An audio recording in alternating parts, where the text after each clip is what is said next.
You said that he's a good person. Yes. So you think good people sexually assault 2 girls over a period of 10 years? I think 2020 CR 4378 and 2020 CR 4377, State of Texas versus Roberto Espinoza. Can I have parties announced for the record for the state, Michael Villarreal, State. for the defense? Alex Scharf for Mr. Espinosa, ready. All right. And are you Mr. Espinoza? Yes.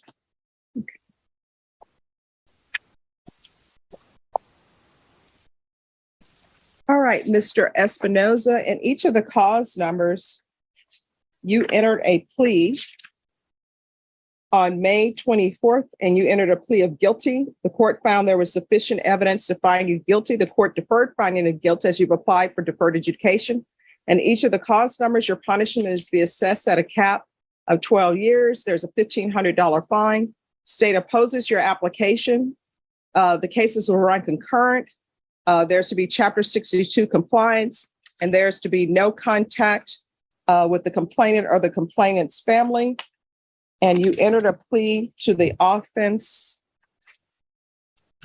of indecency with a child contact.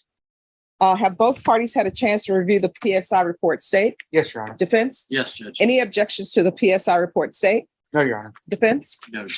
All right, state, you're opposed. Do you have any witnesses? State has no witnesses. All right, defense, do you have any witnesses? Yes, Judge. I'd like to call Dahlia Morales. All right. And if you'll step to the my left, please.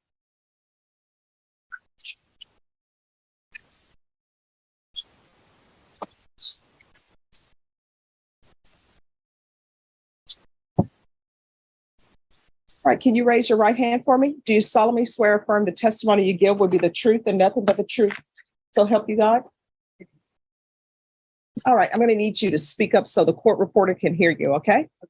All right, could you state your name for the record, please? okay. Okay, we can't hear you. Louder. We got the fans going, so it's even harder. for them. All right, defense. All right. Thank you, Your Honor. Ma'am, what's your relationship to Robert Espinosa?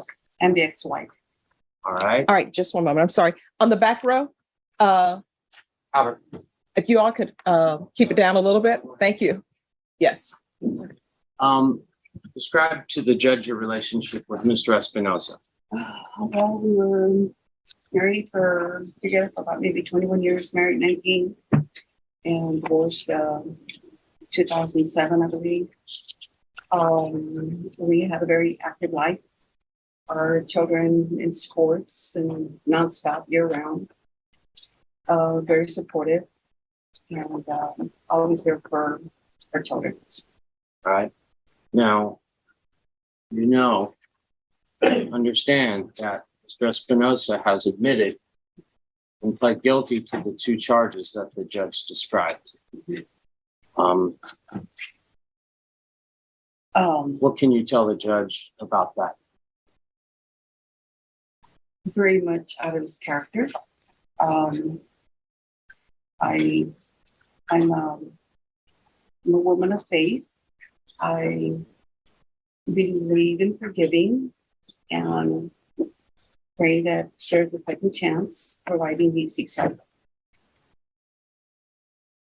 And how many children did you and Robert have? 2 girls, What are their names? Genevieve Espinosa and Bianca Bondana. And how old are they now? 37 and 23. Thank you, ma'am. That's what it is.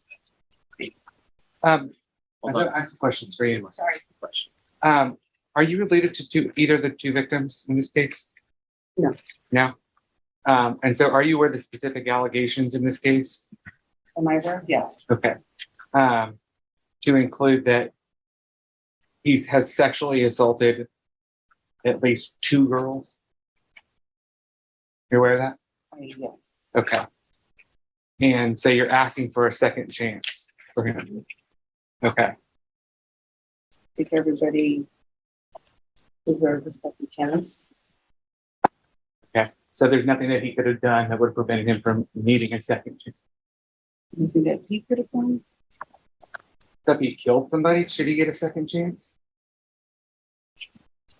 Objection Like I said, irrelevant. I'm a woman of faith. All right, that'll be I'm very- sustained. The objection is sustained. You can ask your next question. I have no further questions.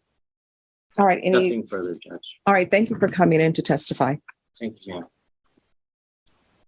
You can be excused if you need to get to work. Okay, thank Call, Genevieve Espinosa. Could you raise your right hand for me, please? Do you solemnly swear or affirm the testimony you give will be the truth and nothing but the truth, so help you God? I do. All right, you can lower your hand for me, please. And could you make sure you keep your voice up so that the court reporter can hear? All right, if you could state your name for the record. Genevieve Marie Espinosa. All right, defense.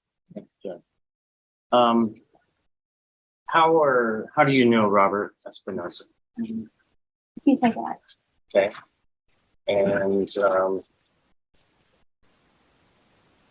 your mom just testified, is that right? Correct. What do you want to tell the judge about your father? I'd like to say that my dad, as long as I've been alive, has been a man of service and always helping us, everybody in the community throughout our lives. And I just believe that he is a good person and that I'm by his side. I'm by impartial and by everybody's side, but I just really believe that he is a good person.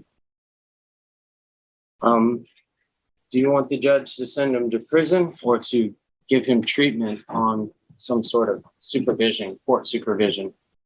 I agree that treatment is absolutely necessary and that rehabilitation is really important and that he can still be a service to his community, to us, his family, and especially his parents. Okay. What's going on with his parents? They're getting older and a little hard, it's a little harder to make visits, office appointments, and just with age in general, they're needing a lot of help. All right. Does your grandmother, she have dementia? Mm-hmm. Okay. Onset, yes. And her husband, not his father, but her husband, do you know if Robert takes care of both of them? Mm-hmm. Breakfast, lunch, and dinner every day, making sure they take the meds, always there for them, making sure that they're adhering to their schedules and also his own too. So. Okay. Now, you know that he has admitted to some pretty serious crimes. What do you want to tell the judge about that and what she should do to punish your dad? Well, I have not my entire life had any bad experiences or anything of that nature. So obviously all of this was a shock, a complete surprise. Maybe that can be helpful in deciding his punishment. That's what it is. State. I have a couple questions for you. You said that he's a good person. Yes. So you think good people sexually assault two girls over a period of 10 years? I think that good people can get into situations, and I think that can be rehabilitated and counseled, and there are things we can do and not just give up on somebody. And you said that he's a man of service. Well, you can agree with me, the things that he did to these two underage girls were not acts of service, right? Right. So you're asking this court to give him probation because essentially what I have down, I understood from your testimony, is that he's a good person and he helped the community. Okay. But you can agree with he's at least ruined the lives of two people. Again, I can't speak on behalf of anybody else, but we're just asking from our perspective. This is my father, and I want to do everything I can. I get that. I wouldn't want my dad to go to prison, but there's a difference between wanting and deserve. You can agree? I agree. I'll pass the witness. Briefly, you had said that your dad had helped the community. Could you tell the judge about that?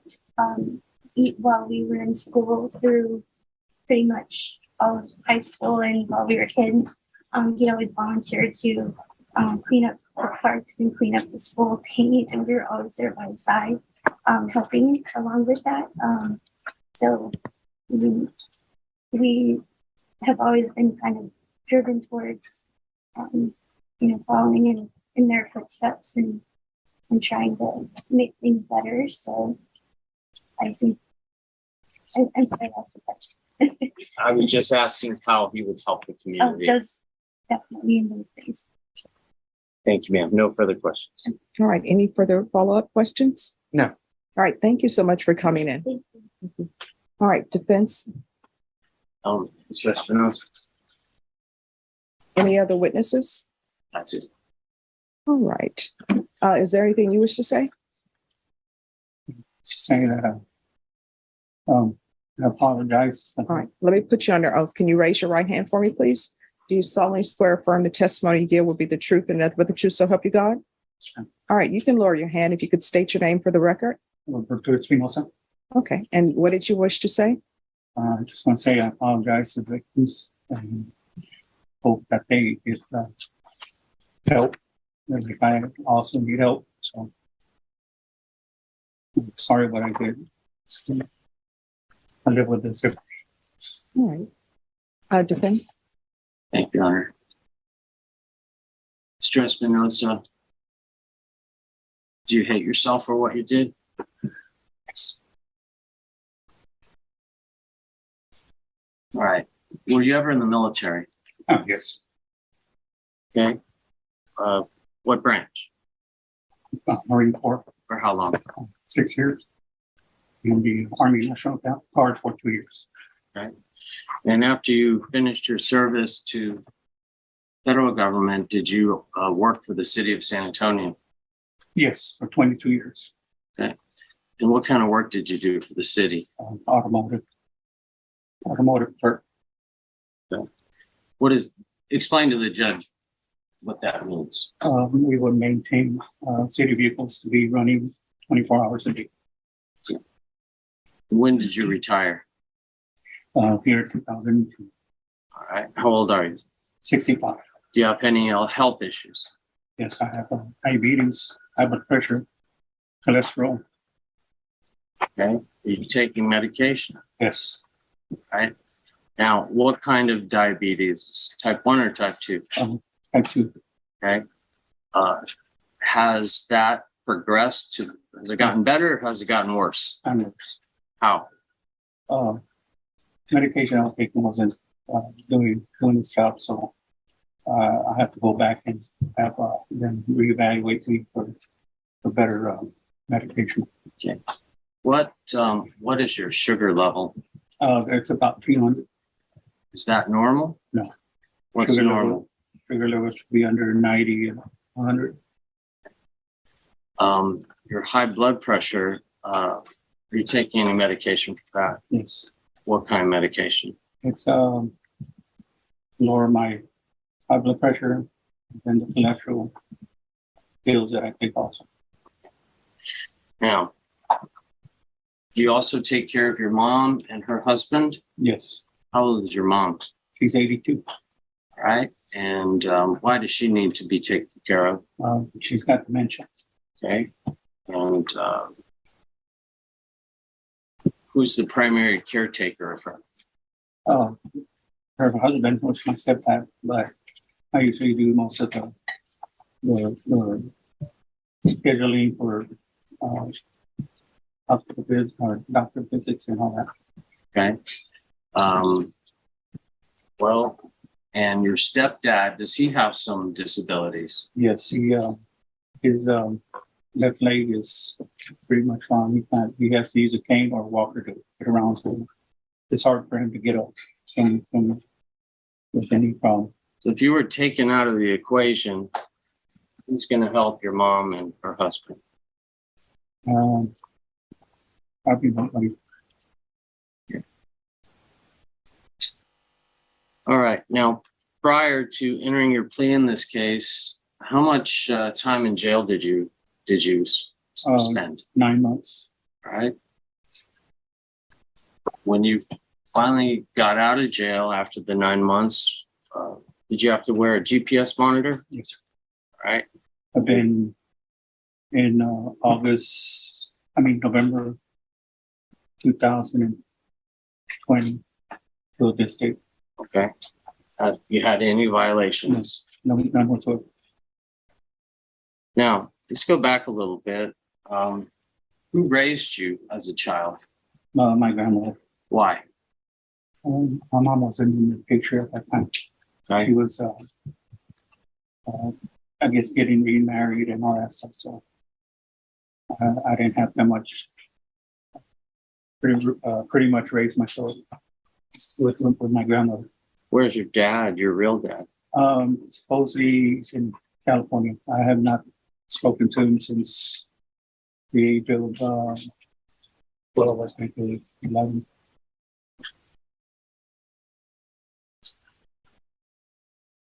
You understand that the only choices that the judge has are to just send you to prison, or she sees fit, she could grant you deferred adjudication.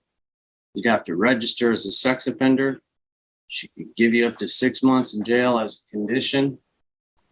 She can keep you on the monitor for the duration of your deferred adjudication. Tell the judge what you would like for her to sentence you to.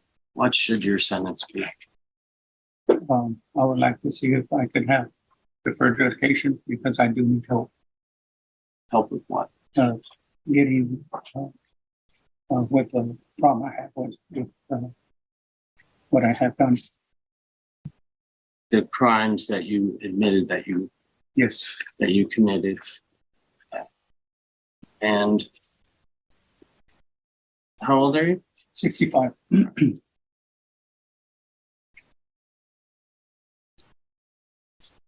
there anything else that you want to tell the judge that I haven't asked you? Just hope the victims get help. And that I also need help, so I'll leave it up to the judge to see what she wants to do. That's all. State. I just have a couple questions for you. What specific help do you need? Just getting back to what a normal human being should be. So you pled to an offense that happened in 2009, correct? Okay. And then in 2013, you were arrested for a different sex offense, right? Why didn't you seek help then? I didn't have the means for that. But instead, you went on and in 2019, you perpetrated against another child, correct? So, despite being arrested for a sex offense, you at that point didn't decide to address your behavior. No. So now that you are facing prison time is now when you're thinking that it's the appropriate time to get some help. I think I have what that I want to is to get help. Okay. But you could have done that in 2013, right? Yes. But instead, now that we are facing prison time, now you're asking this court to give you probation so that you can get some help. Yes. I'll pass the witness. All right. Any further questions? No further questions. All right. I just have one question for you. What was your thought process when you were committing these acts? Because I read and I always make sure I read everything because I want to make sure I'm familiar with everything. So I read all the stipulations. And then when people come before me and I'm to do a sentencing, I read all the stipulations and I also read the PSI report that's been prepared for me. So there's one incident where you go to a store and you ask her brother to get out of the vehicle so that he can go get gum.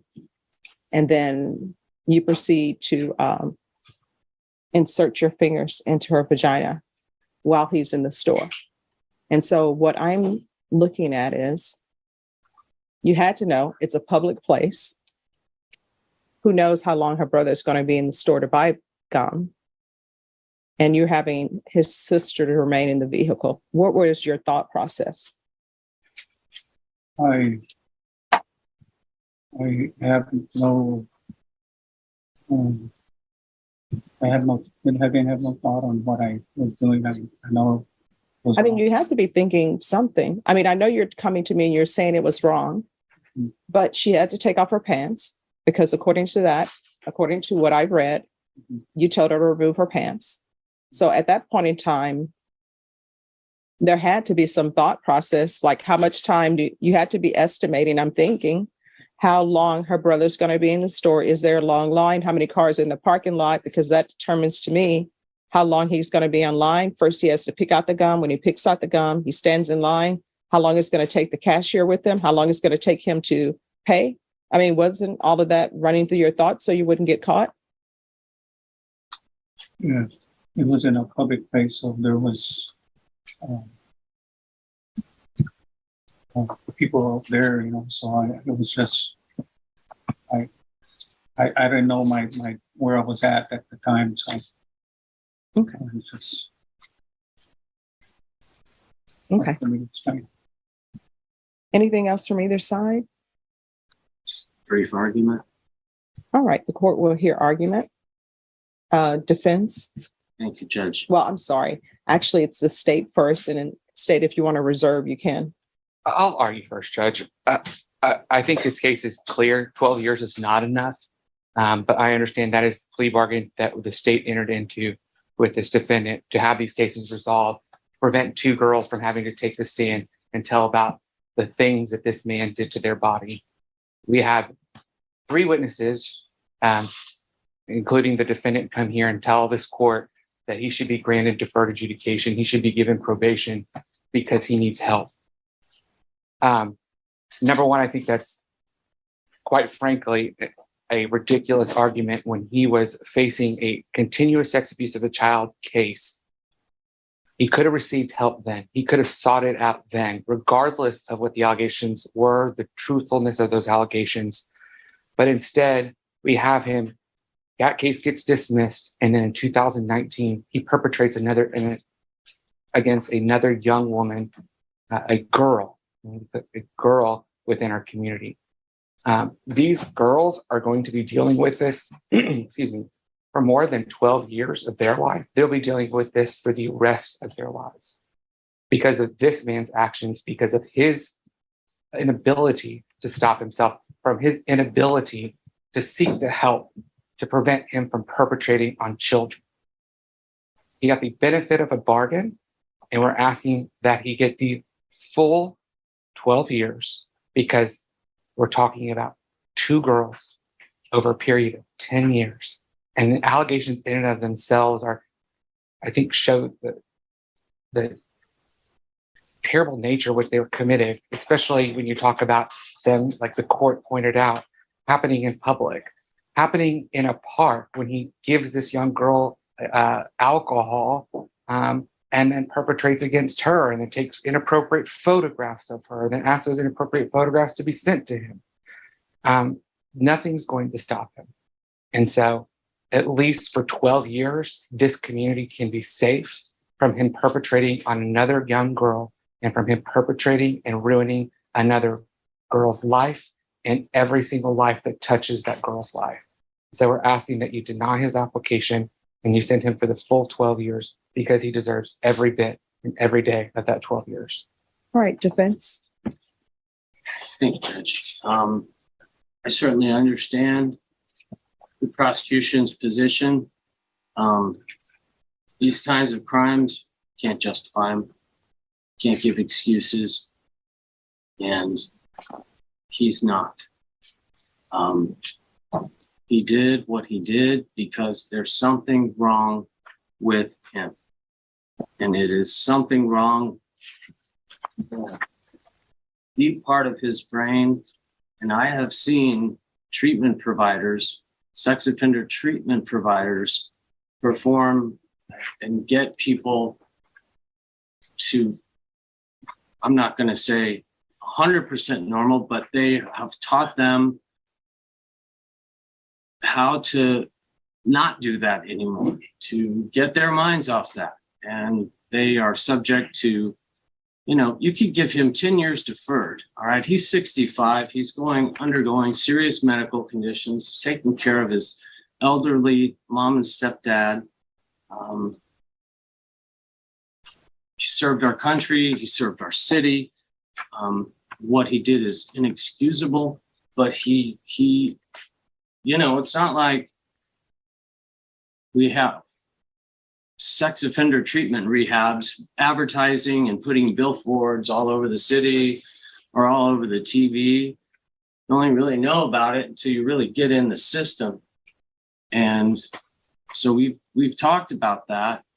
And he wants to find out what is my problem? Why am I like this? He hates himself for what he did. He served 9 months in jail during COVID and has been under house arrest since then, Judge. I think you can, you know, temper punishment with rehabilitation in this case. You can give him 6 months as a condition, 6 months in jail as a condition. That would come up to over a year with the 9 months he did awaiting trial. The sex offender treatment program in Bexar County is outstanding. The counselors are outstanding. He knows he's going to have to register as a sex offender. We talked about the standard conditions of yearly polygraphs and treatment and counseling. And he wants it and he needs it. If you just send him to prison, Judge, I don't know how long he's going to make it in there for his health problems.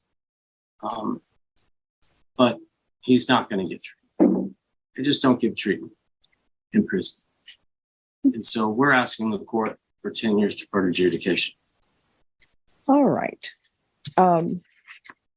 Espinoza, I want to let you know that I listened to the witnesses that were called on your behalf. I think it's always commendable when we have people who are willing to come in to give me another insight into you other than what you've been charged with.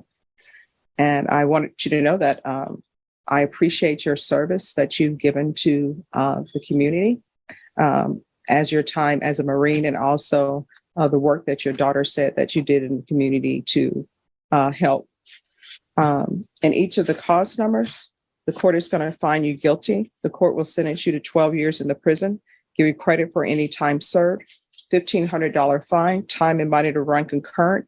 Each of the cause numbers will run concurrently. So 2020 CR 4378 and 2020 CR 4377 are running concurrent. There's to be Chapter 262 compliance in each of the cause numbers. And in each of the cause numbers, there's to be no contact with the complainants or the complainant's family. And I believe both parties are aware of those persons. And I've included those names on the docketing sheet. So those names will be on the judgments. And those are the names that are in the indictments. Is there anything else with regards to sentencing from either side? Judge, we just have victim impact. I don't know if the Zoom is working. No one has zoomed in. All right. She said that she wanted to the link that you sent this morning. No, no one's in the link. Just give me one moment. In each of the cause numbers, I'm going to show you what's entitled Trial Court Certification of Defendant's Rights to Appeal. Did you review that document with your attorney? Did you understand it and did you sign it? Yes, ma'am. All right. Because this is a plea bargaining agreement, because I followed your plea bargaining agreement, and because you waived your right to appeal, you do not have the court's permission to appeal. Do you understand? All right. Good luck to you. What we're going to do is I'm going to have you remain, because my understanding the state has victim impact, but that's going to be by video. Okay. So if you can just have him in the back, and then we'll bring you out, Mr. Espinoza, and Mr. Sharp. 65, Thank pleaded you. guilty to Thank you, Judge. A father, veteran, and longtime city employee asked for probation after admitting to sexually abusing 2 underage girls over a span of nearly 10 years. His family described him as a good person and pleaded for treatment instead of prison. But prosecutors argued he had years to seek help and instead continued abusing children. Judge Boyd questioned both his daughter and the defendant, challenging the claim that good character outweighed the harm done to the victims. After hearing emotional testimony, the court denied deferred adjudication, found him guilty, and sentenced him to 12 years in prison, emphasizing accountability and protection of the community.